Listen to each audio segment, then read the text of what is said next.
Hi Capricorn! Welcome po sa ating channel at ito ay inyong daily gabay tarot reading for February 12, 2025. Please be reminded kung naka-resonate kayo, comment down. Kung hindi kayo naka-resonate, ibigay niyo po sa iba kasi general reading po ito. This is for you Capricorn ngayong February 12, 2025.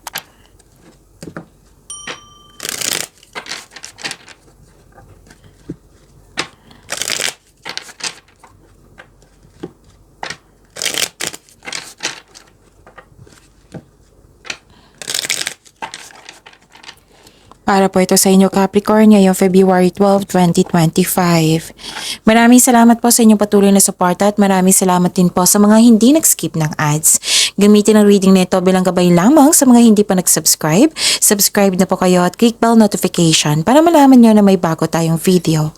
Para sa mga gusto magpa-reading pa, may lumabas dyan sa screen nyo ngayon. Panoorin nyo po at sundin ang instruction.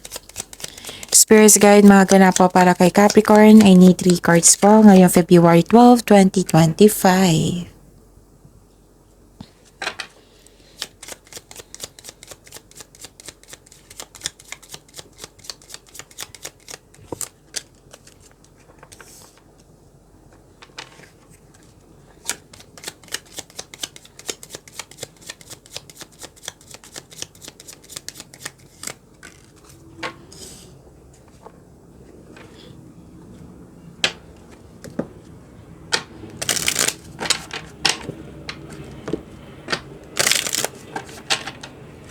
Spirits Guide, mga mensahe pa para kay Capricorn ngayong February 12, 2025.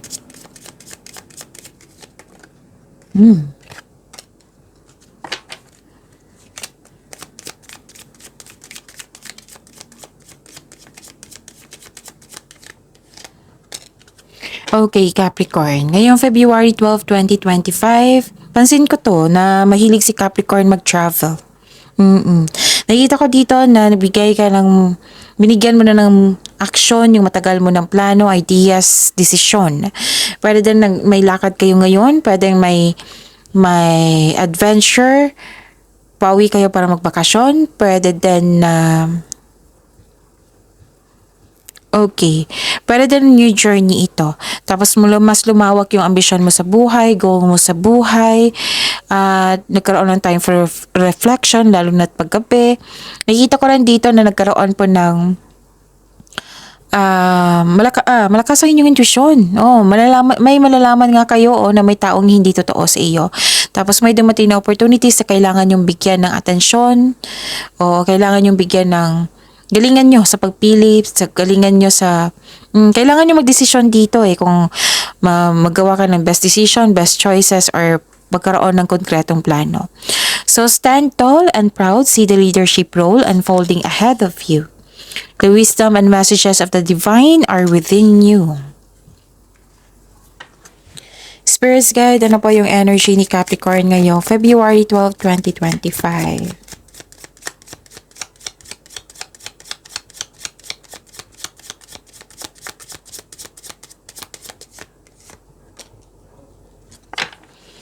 And the clarification of this card po.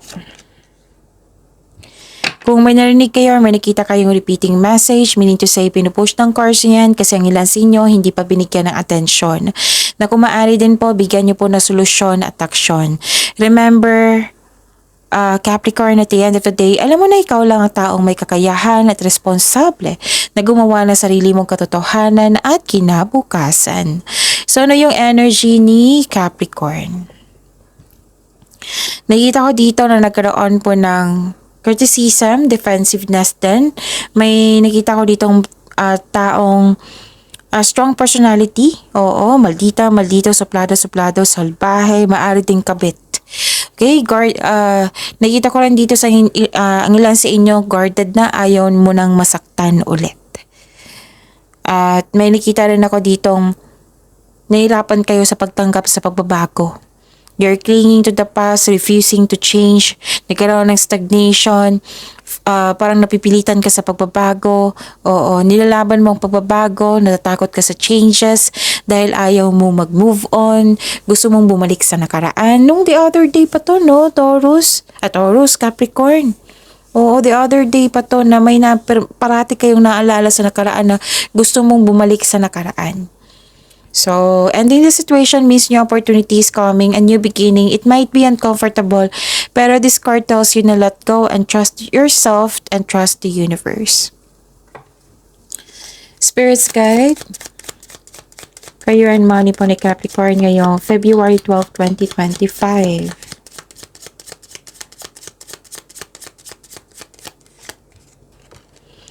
And the clarification of this card po.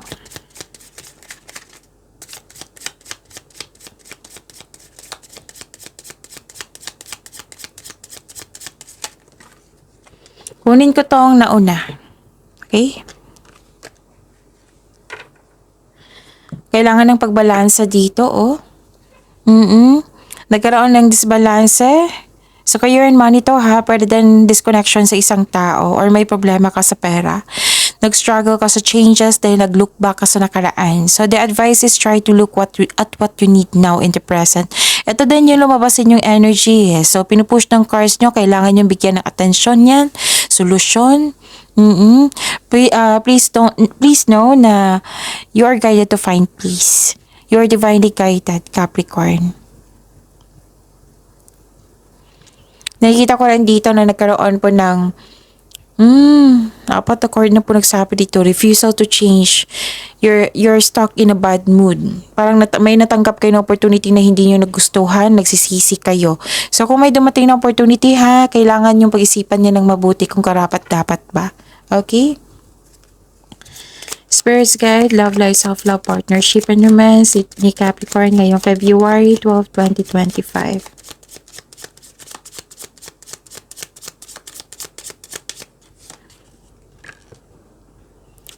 And the clarification of this card po.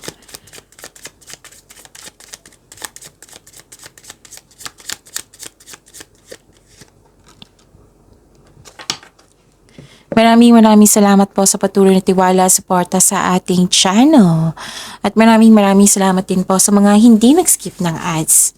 May concern kayo sa isang materialistic na tao or selos.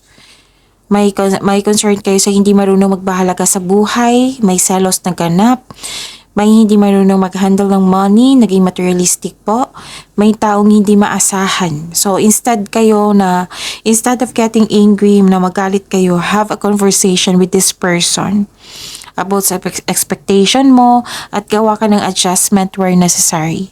May taong nanghihimasok sa decision making process mo. Kaya ito, naguguluhan ka kasi may nanghihimasok eh. Ano pa?